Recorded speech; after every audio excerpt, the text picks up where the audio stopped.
Todos los países del mundo en estos momentos están reformando la educación pública. Existen dos razones para ello. La primera es económica. La gente está intentando resolver cómo podemos educar a nuestros niños para que ocupen su lugar en la economía del siglo XXI. ¿Cómo hacemos eso? Si ni siquiera podemos anticipar cómo será la economía al final de la próxima semana, como esta reciente crisis lo está demostrando. ¿Cómo hacemos eso? La segunda razón es cultural. Todos los países del mundo están intentando resolver cómo podemos educar a nuestros niños para que tengan sentido de identidad cultural, para poder legarles los genes culturales de nuestras comunidades y a la vez formar parte del proceso de globalización. ¿Cómo cuadramos ese círculo?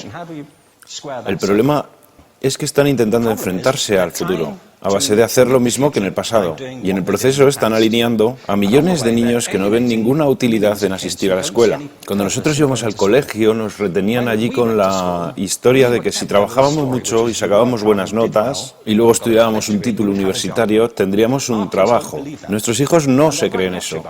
Y hacen bien, por cierto. Es mejor tener una titulación que no tenerla, pero ya no es ninguna garantía. Y especialmente no lo es si el camino hacia ella marginaliza la mayoría de cosas que tú consideras importantes acerca de ti mismo. Hay gente que dice que hay que subir los estándares, que eso sería un avance. Ah, ¿sí? Sí, lo deberíamos hacer. ¿Y por qué ibas a querer rebajarlos? No me he encontrado con ningún argumento que me convenza para bajarlos. Pero subirlos, por supuesto que habría que subirlos. El problema es que el sistema educativo actual fue diseñado, concebido y estructurado para una era diferente. Fue concebido en la cultura intelectual de la Ilustración y en las circunstancias económicas de la Revolución Industrial. Antes de la mitad del siglo XIX no había sistemas educativos públicos. En realidad no. O sea, podrías estudiar con los jesuitas si tenías dinero, pero la educación pública, pagada con los impuestos, obligatoria para todo el mundo, gratuita y a la vuelta de la esquina, era una idea revolucionaria. Y mucha gente se opuso a ello. Decían, no es posible para muchos niños pobres que están en la calle beneficiarse de la educación pública. Son incapaces de leer y escribir. ¿Por qué perder tiempo con esto? Y también se asienta sobre una serie de suposiciones sobre la estructura social y la capacidad de las personas. Fue dirigido por el imperativo económico de aquel momento, pero a lo largo de todo ello se infiltró el modelo intelectual de la mente, el cual era esencialmente la idea que la Ilustración tenía sobre la inteligencia. La auténtica inteligencia consistía en cierta capacidad para el razonamiento deductivo y un conocimiento amplio de la cultura clásica. Se podría resumir en capacidad académica. Y esta idea está fuertemente enraizada en la reserva genética de la educación pública. El creer que hay dos tipos de personas, académicas y no académicas, y la consecuencia de eso es que mucha gente brillante se creen que no lo son porque han sido evaluados siguiendo este concepto de mente. Así que tenemos dos pilares gemelos, el económico y el intelectual. Y desde mi punto de vista, este modelo ha causado caos en la vida de mucha gente. Ha habido gente que se ha beneficiado maravillosamente de él, pero la mayoría de la gente no. En lugar de beneficiarse, sufren de esto. Una epidemia moderna, mal ubicada y también ficticia. Esta es la plaga del síndrome de déficit de atención e hiperactividad, TDAH. Este es un mapa de la incidencia del TDAH en Estados Unidos. El mapa de prescripciones médicas para el TDAH. No me malinterpreten. No quiero decir que el síndrome de déficit de atención no exista. Yo no tengo la formación necesaria para ello. Sé que la amplia mayoría de psicólogos y pediatras creen que sí, pero aún es un tema a debatir. Lo que sí me consta es que no se trata de una epidemia. Estos niños están siendo medicados tan rutinariamente como a mi generación nos quitaban las amígdalas, por los mismos motivos caprichosos y por la misma razón, la moda de la medicina. Nuestros hijos están viviendo en el periodo más intensamente estimulante de la historia de la Tierra. Están siendo acosados con información y les están reclamando su atención desde todos los medios. Los ordenadores, los iPhone, las vallas publicitarias y cientos de canales de televisión. Y nosotros les penalizamos por distraerse. ¿Distraerse de qué? Cosas que son un aburrimiento, en la escuela sobre todo. Me parece a mí que no es totalmente una incidencia el hecho de que la incidencia del TDAH haya crecido paralela al incremento de los test estandarizados. A estos niños se les está dando cosas como Ritalin, Adderall, a menudo medicación bastante peligrosa, solo para hacer que se concentren y se calmen. Pero según esto, el déficit de atención aumenta al ir al este de este país. La gente empieza a perder el interés en Oklahoma.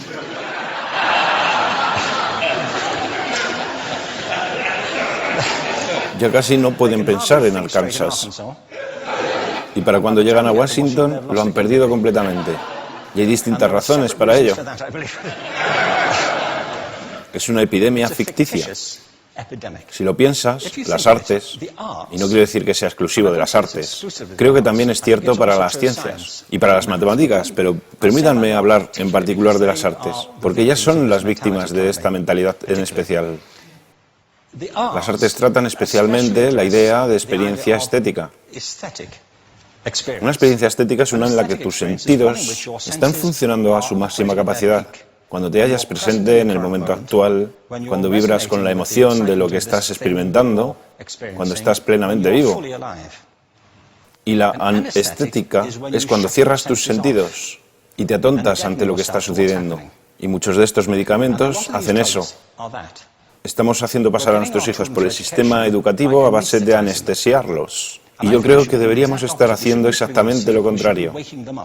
No deberíamos adormilarlos, sino despertarlos para que vean lo que sucede en su interior. Pero el modelo que tenemos es este. Yo creo que tenemos un sistema educativo modelado del interés de la industria a su imagen y semejanza. Les daré un par de ejemplos. Las escuelas aún están organizadas como si fueran fábricas. Tienen timbres que suenan, instalaciones separadas, están especializadas por asignaturas. Aún educamos a los niños por lotes. Les hacemos pasar por el sistema según su grupo de edad. ¿Por qué hacemos eso? ¿Por qué suponemos que lo más importante que los niños tienen en común es su edad? Parece como si lo más importante de ellos fuese su fecha de fabricación, ¿no? Bueno, yo conozco niños que son mucho mejores que otros niños de su edad en distintas disciplinas, o en diferentes momentos del día, o que son mejores en grupos pequeños o en grupos grandes, o que simplemente trabajan mejor solos. Si te interesa el modelo de aprendizaje, no puedes empezar con esta mentalidad de cadena de montaje. Se trata esencialmente de una conformidad. Cuando ves el incremento de los exámenes estandarizados y de los currículos estandarizados, todo se basa en la estandarización. Yo creo que tenemos que ir justamente en la dirección opuesta. Esto es lo que quiero decir cuando hablo de cambiar el paradigma. Hay un estudio estupendo que se ha hecho recientemente acerca del pensamiento divergente. El pensamiento divergente no es lo mismo que la creatividad. Yo defino la creatividad como el proceso de tener ideas originales que tengan valor. Pensamiento divergente no es sinónimo de creatividad, pero es un componente esencial de la misma. Es la capacidad de ver montones de respuestas posibles a una cuestión. Montones de maneras diferentes de interpretar una cuestión. Pensar lateralmente, como lo llamó Edward de Bono. No pensar solamente de manera lineal o convergente. Ser capaz de ver múltiples respuestas y no solo una. Así que yo diseñé un test para esto y voy a inventarme un ejemplo. A la gente se le puede preguntar cuántos usos se le ocurren para un clip. A la mayoría se les ocurren unos 10 o 15. A la gente que se le da bien, se le pueden ocurrir 200. Y lo hacen porque preguntan, ¿el clip podría estar hecho de goma y medir 60 metros? ¿Tiene que ser un clip tal como lo conocemos? Bueno, pues diseñé el test y lo probé con 1.500 personas.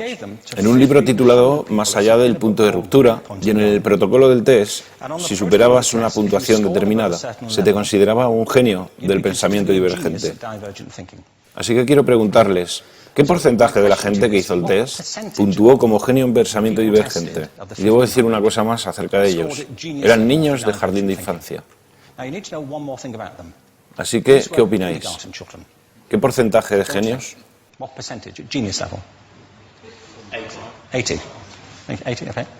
98%. Bueno, la cuestión es que era un estudio longitudinal, así que los mismos niños volvieron a hacer el test 5 años después, en edades entre 8 y 10 años. ¿Qué pensáis? ¿50%? Volvieron a hacerles el test otra vez, 5 años más tarde, cuando tenían entre 13 y 15 años de edad. Y se observa una tendencia, ¿no? Bueno, esto nos indica algo interesante, porque se supone que tendría que ser al revés, ¿no? Empiezas no siendo muy bueno, pero mejoras a medida que te haces mayor. Pero esto demuestra dos cosas. Una es que todos nosotros tenemos esta capacidad.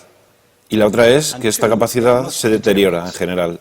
Muchas cosas les han pasado a estos niños durante su crecimiento, pero yo estoy convencido que lo que más les ha influenciado es que a estas alturas ya han obtenido una educación académica. Se han pasado 10 años en la escuela, oyendo que solo hay una respuesta correcta. Esta es la parte de atrás del libro, pero no la mires. Y no copies, porque eso es engañar. Fuera de las escuelas, a eso se le llama colaboración. Esto no sucede porque los docentes así lo quieran, es simplemente porque sucede así. Es porque se halla presente en la reserva genética de la educación. Tenemos que pensar de forma diferente acerca de la capacidad humana. Tenemos que superar esta vieja idea acerca de lo académico y lo no académico, lo abstracto, lo teórico, lo vocacional, y empezar a verlo como lo que es, un mito. En segundo lugar, tengo que reconocer que la mayor parte de las veces el buen aprendizaje se da en grupos y que la colaboración es lo que alimenta el crecimiento. Si atomizamos a las personas, las separamos y los juzgamos por separado, formamos una especie de desconexión entre ellos y su ambiente de aprendizaje natural. Y en tercer lugar, un asunto importante es la cultura de nuestras instituciones, los hábitos de estas instituciones y los hábitats que ocupan.